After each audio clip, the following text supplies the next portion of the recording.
G'day guys, welcome back to the channel. My name's Kaitlyn and I'm an American living in beautiful Sydney, Australia. As someone who's traveled to Australia and as somebody who now lives in Australia, I know some things that you definitely need to pack before your trip over here. Now, if you're planning on moving to Australia, you're probably going to have a much more extensive list than this. But if you're coming to visit, there are 20 items that you absolutely cannot forget before you come over here. So if you want to see what those 20 items are, grab a Bicky, grab a cuppa, and let's get right into this list. Number one is comfortable walking shoes. Australia has so many places to visit. You're going to be going from some of the big touristy sites to some of the local cafes and restaurants, maybe walking by beaches. You're definitely going to want to be comfortable. This is not the trip to bring your high heel shoes or your fancy loafers. Definitely bring comfortable shoes to walk around in. Which leads to the next item on this list, thongs. Whether you're going to the beach or whether you just want to walk around in the summer, thongs are like an essential type of footwear over here.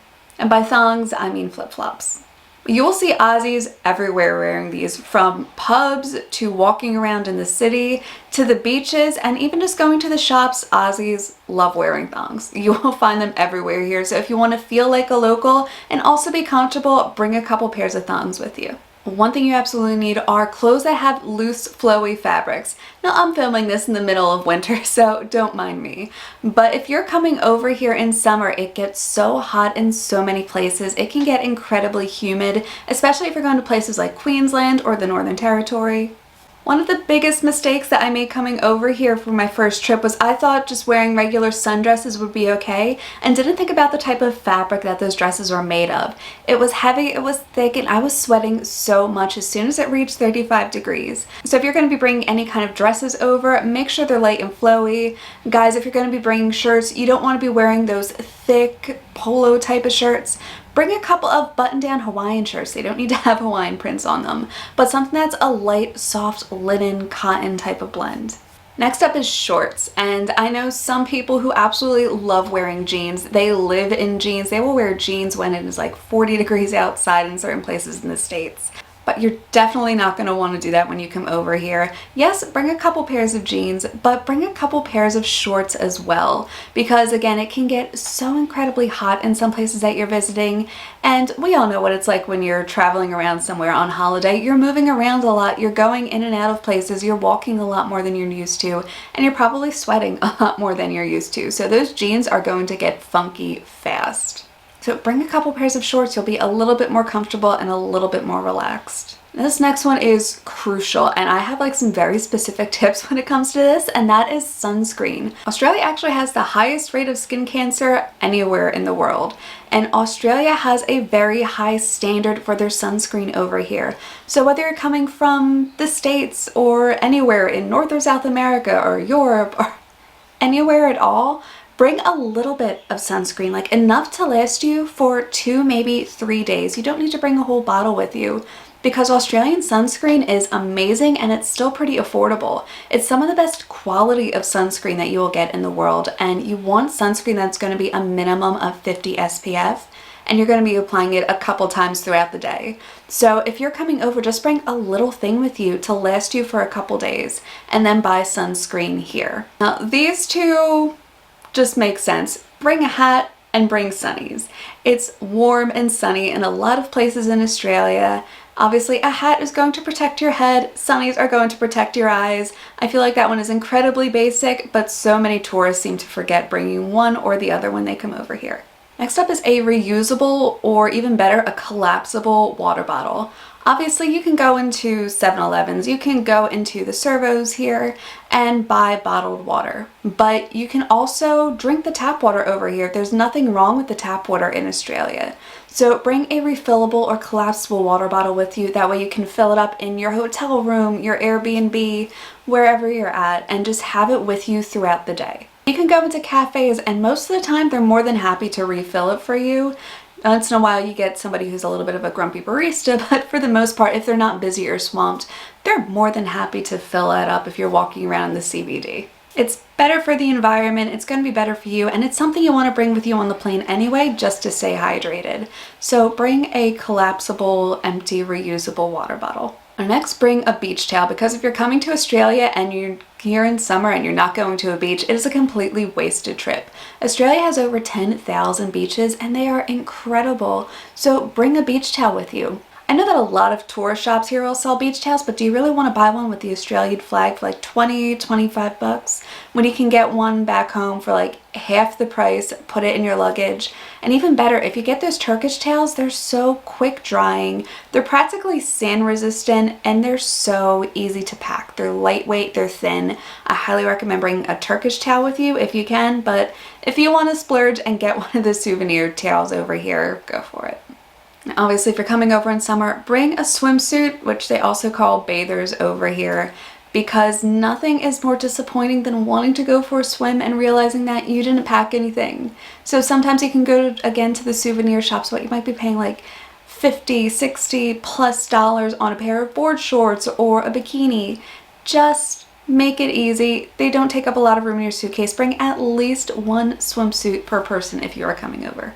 Bring an umbrella, especially if you're going to places like Melbourne where you can experience all 4 seasons in one day. You don't want to be stuck in the rain. You don't want to buy one of those ponchos that make you just feel all sweaty and gross. Just bring a small travel-sized umbrella. You can get them super cheap off of places like Amazon.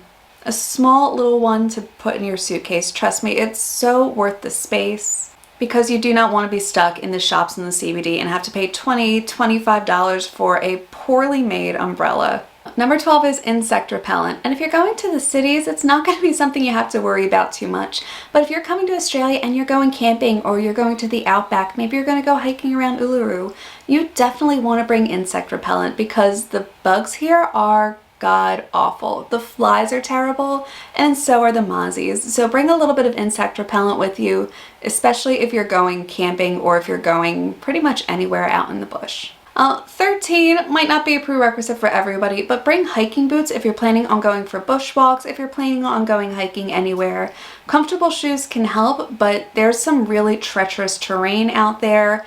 You really want shoes that are going to be comfortable, that are good for your feet, that give you the proper support you need. And even though there are some really great walking shoes out there, sometimes you just can't beat a good pair of hiking boots. So if you're planning on coming over and doing a few hikes over here, it's worth either that extra suitcase space, or it's worth wearing your hiking boots on the plane, so that way your feet are comfortable for those few days of your trip.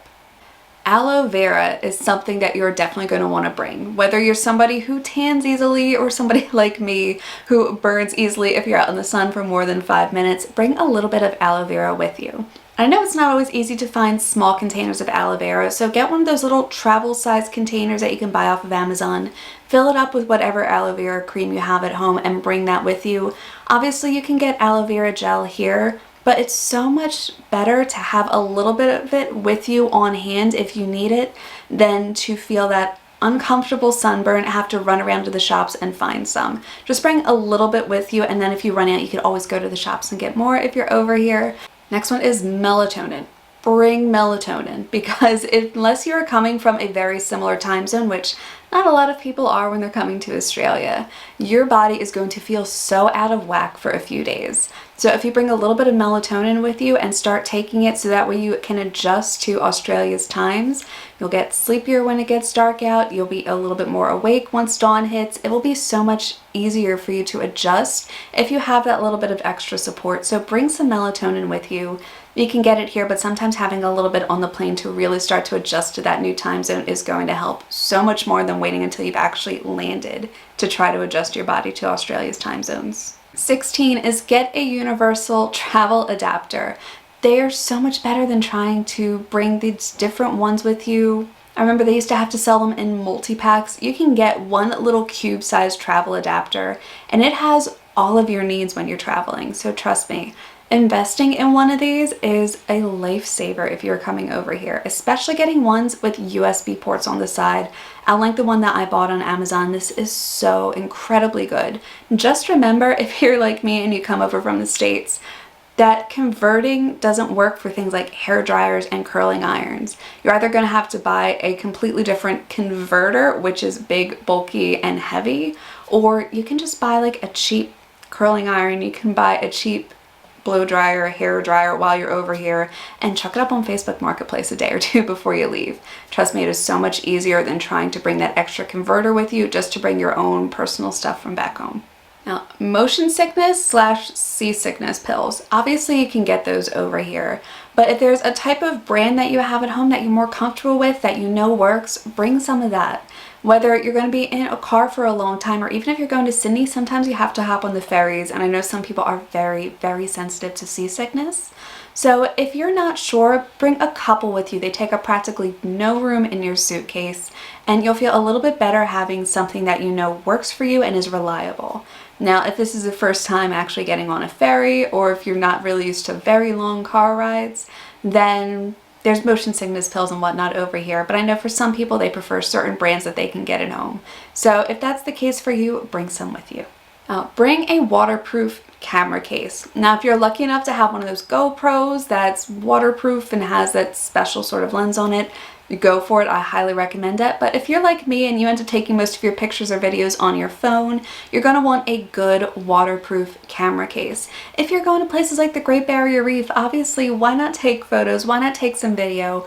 But you want to make sure that your phone is protected. So get a good, reliable waterproof case. If you're buying it off of Amazon, check the reviews. Like, if you're going to do anything, check the reviews for things like that. You definitely want to make sure that your phone is protected, and you definitely want to make sure you get those once-in-a-lifetime pictures. Bring a waterproof camera case. Now, bring one nice outfit and one nice pair of shoes, guys and girls. So if you're going to the cities, there are some incredible restaurants, but these restaurants sometimes have dress codes. So they're not going to let you in if you're walking in board shorts and thongs. Sometimes you need to dress up just a little bit. I'm not saying you need to bring your Sunday best. Don't bring a ball gown or a suit and tie with you. Bring a nice pair of slacks and a button-up shirt. Bring a nice flowy sundress and some nice strappy sandals. You want that nice mix between casual and business casual. That way they let you in and there's no issues with dress code if you're coming over here and planning on going to a nice dinner.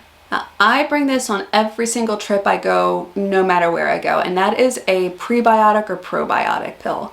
And these are wonders for keeping your stomach sort of in sync. Remember, you're going to a foreign country.